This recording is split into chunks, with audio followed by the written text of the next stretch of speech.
Guys, so kakatapos lang maligo ng aking baby girl. Maglo-lotion na siya ng Hegger Baby Rice Pure Baby Lotion. Tapos na isa nito. Sana ba? Tinapon siya. Basta ubos na. Then magbubukas na naman tayo ng panibaga.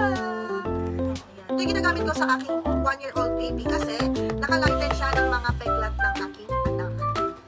Ito lang yung ginamit niya mga Mimahers.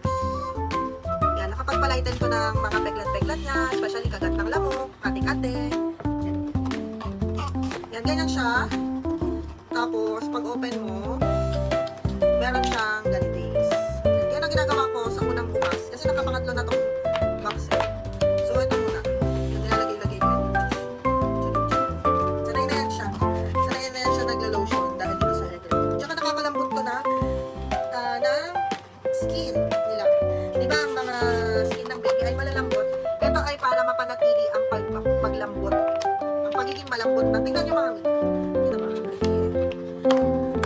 Nag-lighten yan, mga kagat yan ng lamok. Siyempre, hindi mo naman all the time nakikita yung lamok pa.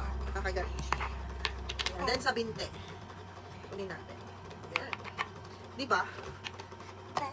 Ang punong-puno yan siya. Lagyan natin ang iyong binti. Ayun na. Yan mga mi. Kung gusto nyo mag-lighten din yung mga peklat ng inyong mga baby at ma-maintain ang lambot ng balat nila, must try this Hegger Baby Rice Pure Lotion. Wala siyang ingredients na chemical. Like, pure talaga siya ng rice pure essence. Kaya maganda talaga ito sa balat ng mga baby. Hindi matitrigger ba ng mga skin problem, ganyan. Kasi organic siya and natural. Ayan. Try nyo rin ito mga mi. Baka kumapan sa inyong mga babies. Bye!